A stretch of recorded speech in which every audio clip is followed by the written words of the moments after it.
I stared at the schedule board Monday morning, and my stomach dropped like I'd missed the last step on a staircase. My name appeared only twice that week. Tuesday, 4 hours. Thursday, another 4. 8 hours total when I usually worked 40. No email. No phone call. No explanation sitting in my employee mailbox. Just my name, Adrian Cole, pushed to the bottom of the roster like something management hoped nobody would notice. The morning shift buzzed around me, workers clocking in, grabbing safety vests, heading toward their stations.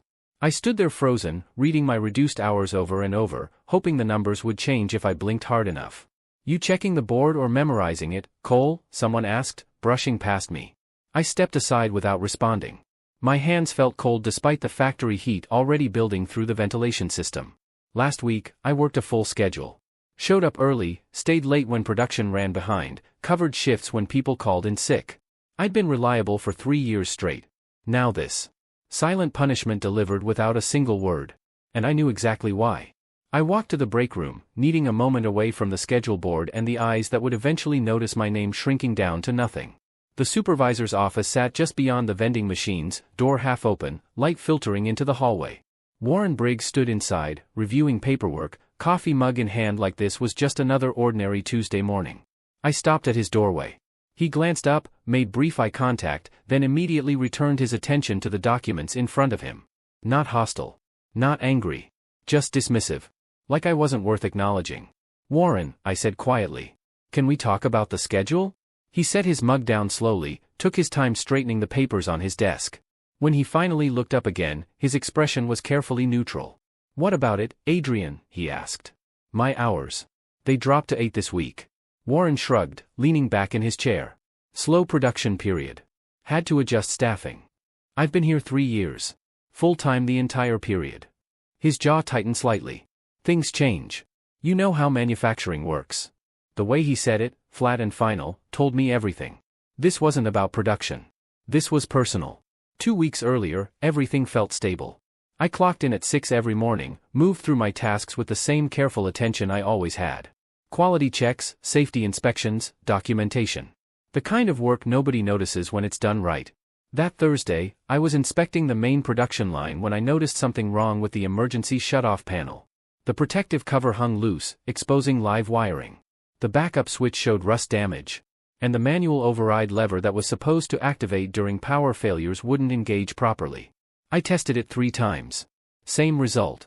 If something went wrong during a high-speed operation, that panel wouldn't stop the machinery fast enough. Someone could get seriously hurt. I documented everything with my phone. Photographs, timestamps, detailed notes about each component. Then I filled out a formal safety report and submitted it through the proper channels. I didn't call a meeting, didn't make it dramatic, didn't try to embarrass anyone. Just followed the procedure outlined in the employee handbook. Management responded within 2 days. Polite. Professional. Thanking me for bringing it to their attention. When I submitted that safety report, I could have made it public. Could have sent copies to corporate headquarters, posted photos on social media, contacted external regulatory agencies immediately. Some people would have pushed for maximum exposure, maximum pressure. I chose a different approach. I believed the system would work if I followed it correctly. Believed management would appreciate someone protecting the company from potential liability. Believed doing the right thing quietly was better than creating unnecessary drama. The facilities manager, Patrick Hayes, called me into his office the day after I submitted the report. He thanked me for being thorough, said they'd investigate immediately, promised the issue would be resolved before the end of the week. "We appreciate employees who care about safety, Adrian," he told me. "That's the kind of responsibility we value here." I left that meeting feeling good. Feeling like I'd done something meaningful without making anyone look bad. I didn't demand credit or recognition. Just wanted the problem fixed so nobody got hurt. Warren was standing outside Patrick's office when I came out. He smiled, but it didn't reach his eyes. The next morning, I overheard Warren talking to 2 other supervisors near the loading dock. I wasn't eavesdropping intentionally. I was running a quality check on outbound shipments when their voices carried across the concrete floor. "Some people don't understand team loyalty," Warren said. His tone stayed casual, but his words had weight. "They think pointing out every little problem makes them look smart." One of the other supervisors laughed. "You mean Cole's safety report?" "I mean making management look incompetent," Warren replied. "There's a way to handle concerns internally without filing formal paperwork that creates records and liability exposure." My hands froze on the clipboard I was holding. He wasn't angry about the safety issue itself. He was angry that I'd documented it officially. "What are you going to do?" the other supervisor asked. Warren's response came quietly, but I heard it clearly. "Let's just say some people need to learn their priorities. This place runs on cooperation, not complaints." I finished my inspection in silence, keeping my head down, acting like I hadn't heard anything. But my chest felt tight walking back to my station. The reduced hours hit immediately.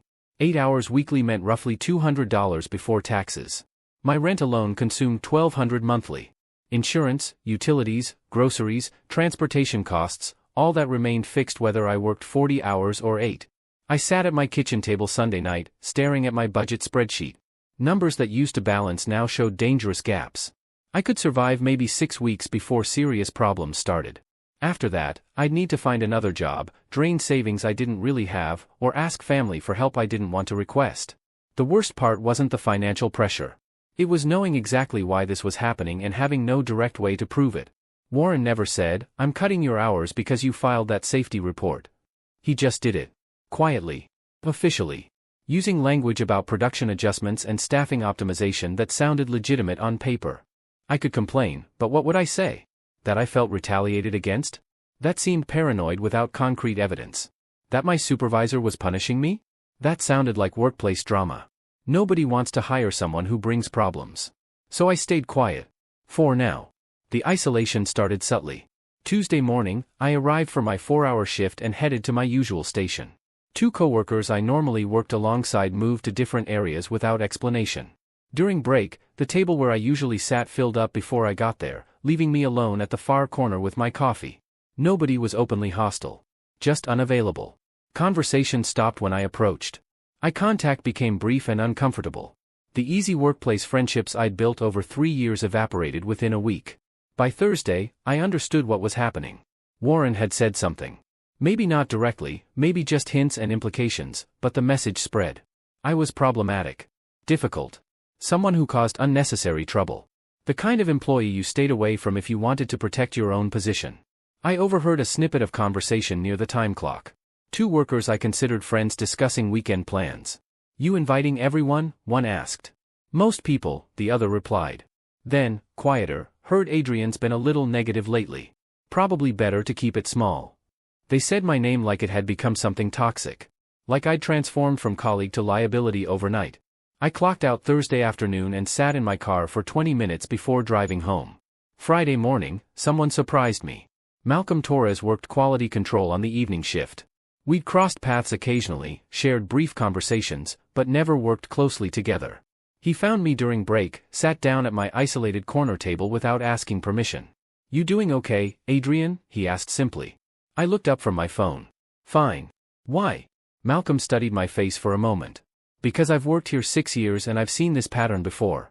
Someone raises a legitimate concern, gets thanked publicly, then quietly punished privately." My throat tightened. "I don't know what you mean." "Yeah, you do," he said. Not unkindly. "And I'm telling you I noticed.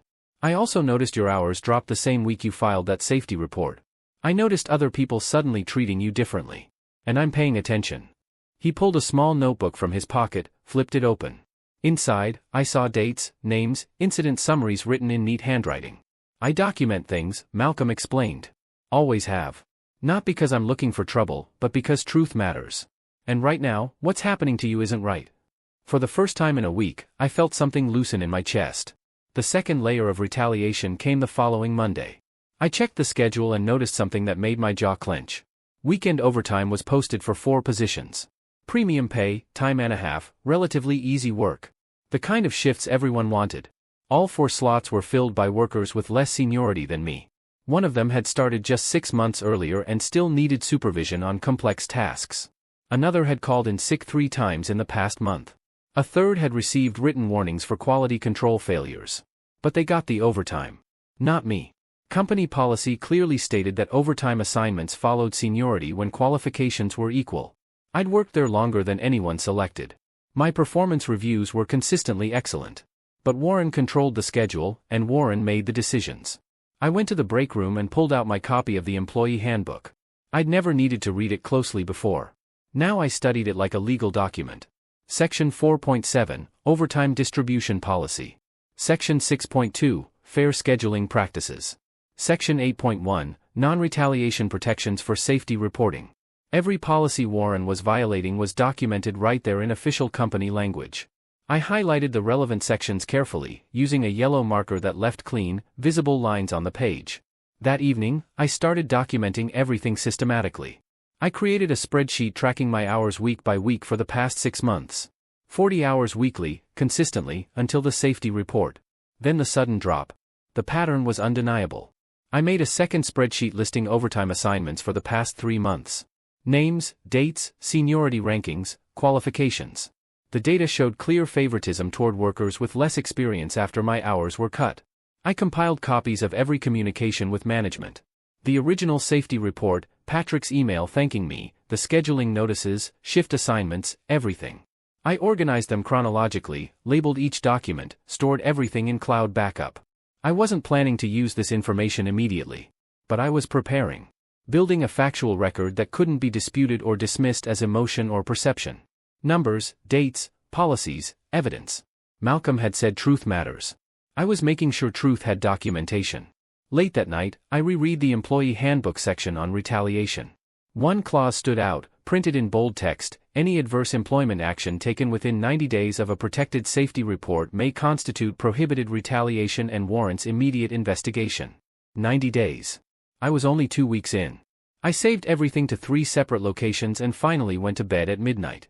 2 weeks later, Warren got publicly praised. The regional manager, Victoria Cross, visited our facility for quarterly reviews. She gathered all supervisors and senior workers in the main conference room. Warren stood at the front, presenting production metrics that looked impressive on the screen behind him. Efficiency up 12%, he announced confidently. Quality defects down 18%. We've maintained these improvements while optimizing labor costs and reducing unnecessary staffing overhead. Translation: he'd cut my hours and shifted my responsibilities to cheaper workers while maintaining output. It looked great on paper. Victoria smiled approvingly. This is exactly the kind of operational management we need across all facilities. Well done, Warren. I stood in the back of the room, watching him accept congratulations from people who had no idea what he'd actually done. The injustice burned in my chest, but I kept my expression neutral. No reactions. No visible emotion. Just quiet observation. As the meeting ended, Warren caught my eye briefly. His expression was triumphant. He believed he'd won. Then Victoria made an announcement that changed everything. One more thing before everyone returns to stations. We'll have state safety inspectors on site next month for our annual compliance review. Warren's smile faltered just slightly. That afternoon, Malcolm found me again during my short break. "You heard about the inspection?" he asked quietly. I nodded. He pulled out his documentation notebook, flipped through several pages. "I've been tracking something interesting.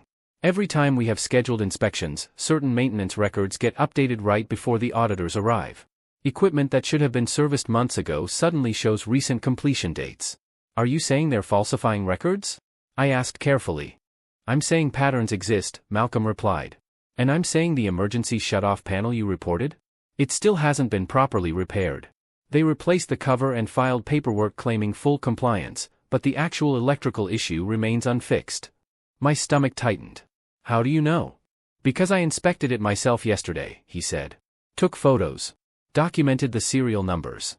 Compared them to the maintenance logs. Nothing matches." He showed me his phone. Clear images of the same panel I'd reported, still showing the same problems. Rust damage, faulty wiring, non-functional backup systems. "They lied about fixing it," I said slowly. "They documented repairs that never happened," Malcolm corrected. "And when inspectors arrive, they'll either discover the truth, or they'll rely on falsified records. Unless someone provides them with accurate information." We looked at each other for a long moment. The weight of what he was suggesting hung between us. "Inspectors are objective," Malcolm continued. "They follow evidence, not office politics. If someone presents them with documented facts, they have to investigate." I already had my documentation ready. Now I had a witness willing to support it. Friday evening, I almost confronted Warren directly. I'd finished my 4-hour shift and was heading to the parking lot when I saw him through his office window. He was alone, reviewing paperwork, completely unaware of the evidence building against him. Part of me wanted to walk in there and lay it all out. Tell him I knew exactly what he was doing. Show him the documentation, the policy violations, the proof that his retaliation was obvious and illegal. Watch his face change when he realized I wasn't just accepting punishment quietly. I stood outside that door for almost 3 minutes, hand raised, ready to knock. Then I lowered it. Confronting him would give him time to prepare. Time to create alternative explanations, adjust records, build his own defense. It would turn this into an emotional conflict instead of a factual investigation. I needed to stay controlled. Stay strategic. Let the evidence speak when the right moment arrived. I walked away from his office without saying anything. Not because I was afraid. Because patience was more powerful than anger. That night, I printed physical copies of everything I'd documented. 3 complete sets, stored in different locations. If something happened to my digital files, the truth would still exist. The inspection day arrived on a Tuesday morning. 3 state officials entered the facility at 8 a.m., carrying clipboards and wearing identification badges. Victoria Cross met them at the entrance, smiling professionally, projecting confidence. Warren stood beside her, posture straight, expression controlled. The entire day's shift gathered on the main floor for a brief introduction. One of the inspectors, a woman named Officer Brennan, explained the process clearly. We'll be reviewing safety compliance, maintenance records, and operational procedures. If you have information relevant to workplace safety, you can speak with us confidentially at any time. Your cooperation helps maintain safe working conditions for everyone. Warren smiled slightly. He believed his falsified maintenance records would pass inspection. Believed his reputation and Victoria's approval would protect him. Believed nobody would actually speak up against him. I stood near the back of the crowd, heart beating steadily, hands calm at my sides. Malcolm stood 3 people away, making brief eye contact with me. His expression was steady. We didn't need to speak. We both knew what happened next. Officer Brennan dismissed the group, and workers returned to their stations. Warren led the inspectors toward his office, already reaching for the prepared documentation. I waited 5 minutes. Then I approached Officer Brennan's colleague quietly. Officer Brennan sat across from me in a small conference room, recording device active on the table between us. Her partner, Officer DeLuca, took written notes. You requested to speak with us, Mr. Cole, Brennan said. What concerns do you have? I pulled out my documentation folder, organized and labeled. 3 weeks ago, I submitted a formal safety report regarding the main production line emergency shutoff panel. Management acknowledged the report and claimed the issue was resolved. It wasn't. I showed them my original photographs, time-stamped and detailed. Then I showed them Malcolm's recent photos from the previous week. Same panel, same problems, same serial numbers. According to maintenance logs, I continued, spreading the documents across the table, repairs were completed within 5 days. But the physical evidence shows no repairs were made. Brennan studied the photographs carefully. DeLuca cross-referenced them with maintenance records I'd obtained through a formal information request 2 days earlier. These don't match, DeLuca said quietly. No, I agreed. They don't. Brennan looked up at me. What happened after you submitted your original report? I laid out the timeline. Full hours before the report. Reduced hours immediately after. Overtime denied. Social isolation. Policy violations. Everything documented with dates, emails, scheduling records, and handbook references. This appears to be retaliation, Brennan said, not as a question but as an observation. Yes, I said simply.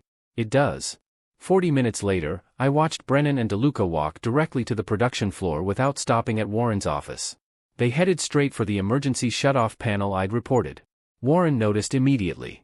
I saw him exit his office quickly, Victoria following close behind, both trying to appear casual while clearly alarmed. Officers, Warren called out. If you need maintenance records, I have everything organized in my office. Brennan didn't look away from the panel. We'd like to inspect the physical equipment first. They removed the protective cover. Photographed the exposed wiring. Tested the backup switch. Attempted to engage the manual override. Every test confirmed what I'd documented. Nothing had been repaired. DeLuca held up his tablet, showing Warren the maintenance report claiming completion. This states comprehensive repairs were completed on this panel. Can you explain the discrepancy? Warren's face went carefully blank. I'd need to review our contractor records. Sometimes there are documentation delays. Documentation delays don't explain non-functional safety equipment, Brennan said flatly. This panel presents an immediate hazard. Victoria stepped forward, voice controlled but tense. If there's been an administrative error, we'll investigate immediately. We will be conducting that investigation, Brennan replied. Starting now. Workers had stopped nearby, watching the confrontation unfold. Warren noticed their attention and his jaw tightened. "Who brought this to your attention?" he asked quietly. Brennan's expression remained neutral. "Multiple sources provided documentation. All protected under whistleblower provisions." Warren's eyes scanned the crowd and landed on me for just a moment. I met his gaze steadily, saying nothing. The inspectors requested Warren's complete scheduling records for the past 90 days. We moved back to the conference room. Warren, Victoria, the inspectors, Malcolm, and me. I laid out my timeline on the conference table. Not emotionally, not angrily. Just factually. I submitted a safety report on March 8. Patrick Hayes acknowledged receipt on March 9. I received written confirmation the issue would be resolved by March 15. On March 10, my weekly hours dropped from 40 to 8 without explanation. On March 17, I was denied overtime despite having greater seniority than workers selected. On March 24, I was excluded from standard shift rotations. I placed each piece of documentation in front of them as I spoke. Scheduling records, policy handbook sections, email confirmations, everything organized chronologically. Company policy, I continued, referencing Section 8.1, explicitly prohibits adverse employment actions within 90 days of protected safety reporting. This timeline shows immediate retaliation. Warren cleared his throat. Those scheduling decisions were based on operational needs, not personal factors. Then explain why workers with less seniority received overtime, I said calmly. Explain why my hours remained reduced while production increased. Explain why these decisions occurred immediately after my safety report. Warren didn't answer. Victoria looked at the documentation spread across the table, her expression growing increasingly tense. Malcolm spoke for the first time, his voice steady and clear. "I can corroborate everything Adrian's presented," he said. He opened his notebook, showing pages of detailed observations. "I documented the pattern independently because I've seen this behavior before. Warren has a history of marginalizing workers who raise concerns. This isn't isolated. It's systematic." He provided names, dates, previous incidents. 3 other workers over the past 2 years who'd reported safety issues or policy violations. All had experienced similar scheduling reductions. All had eventually left the company. "I documented these cases because I knew eventually someone would need proof," Malcolm explained. "Truth matters, but truth without documentation gets dismissed. So I kept records." Brennan turned to Warren. "Is this accurate?" Warren's composure was cracking now. Those were separate situations with different circumstances. All involving reduced hours after safety complaints, DeLuca noted. "That's a pattern, not coincidence." Victoria interrupted. "We'll need to conduct an internal review before making conclusions." "You'll be conducting that review under state oversight," Brennan said firmly. "And based on what we've seen today, we're issuing an immediate compliance order. That panel gets repaired by certified contractors within 72 hours, or this facility faces suspension." Warren's face went pale. Suspension meant lost production, lost revenue, corporate scrutiny. Everything he'd tried to avoid by hiding the original problem. By Friday afternoon, Warren was removed from direct supervisory duties pending investigation. Victoria made the announcement in a brief, carefully worded email. Warren would be reassigned to administrative support while company leadership reviewed recent operational decisions. Patrick Hayes would temporarily assume his scheduling responsibilities. I received a separate email from Patrick that same afternoon. My hours were immediately restored to 40 weekly. Retroactive pay adjustments would be processed. Overtime opportunities would be offered according to proper seniority protocols. No apology. No acknowledgement of wrongdoing. Just quiet corrections that officially never happened. But I noticed other changes too. Workers who'd avoided me started making eye contact again. Casual conversations resumed. The isolation lifted as quickly as it had formed, like everyone suddenly remembered I existed. Malcolm found me during break that Friday. "You okay, Adrian?" he asked. "Getting there," I admitted.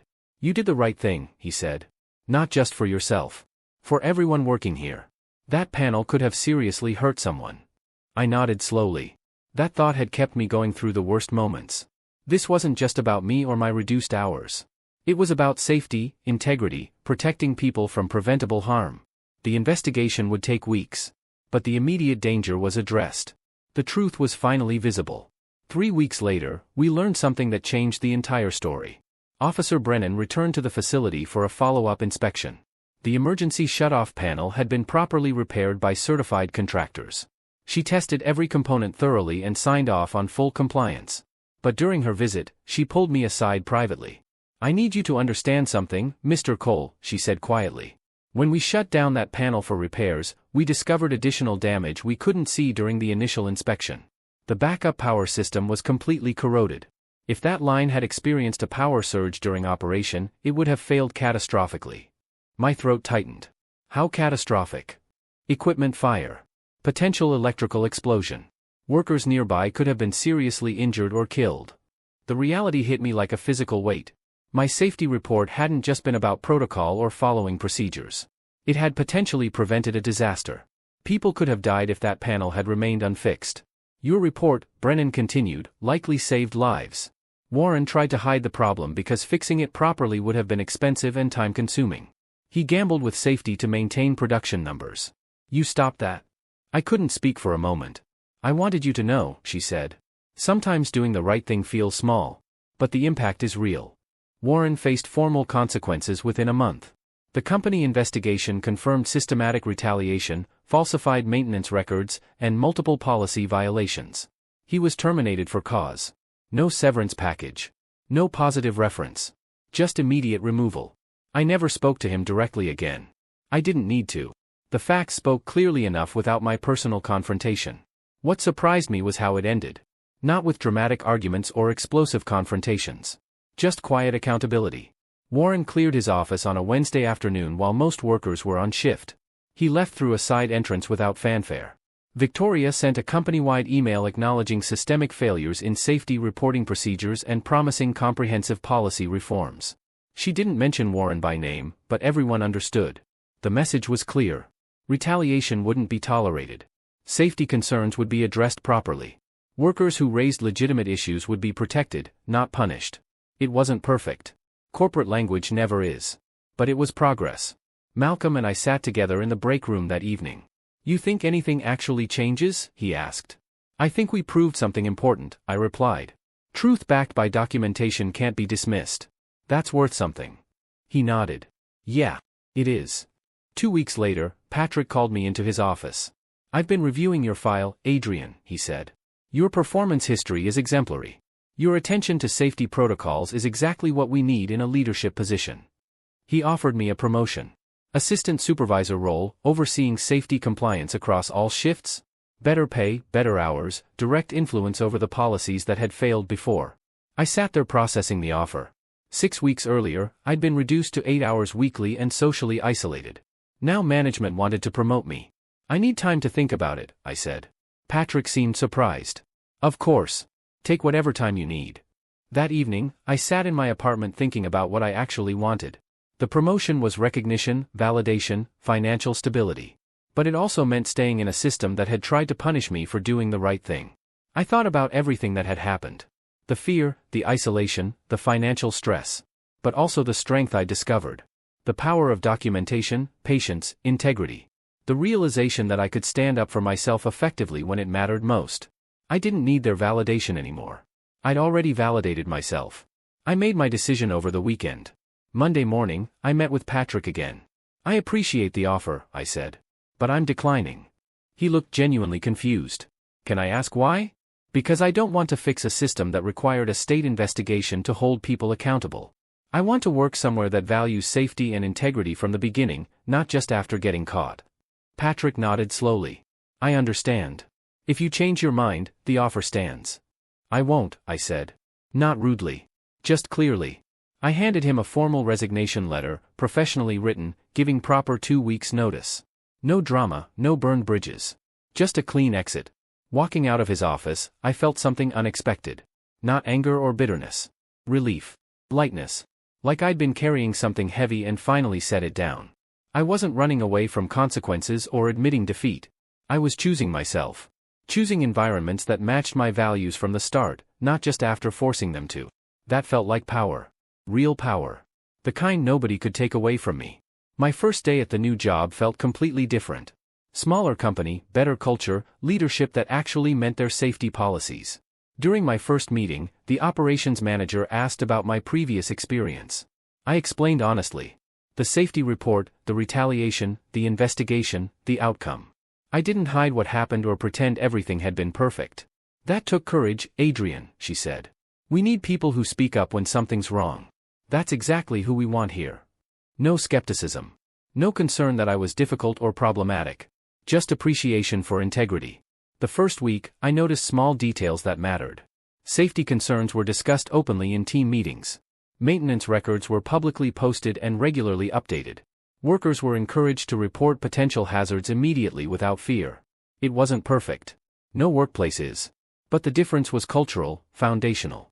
Leadership here understood that safety wasn't just compliance paperwork. It was genuine responsibility. Malcolm texted me during my second week, "How's the new place?"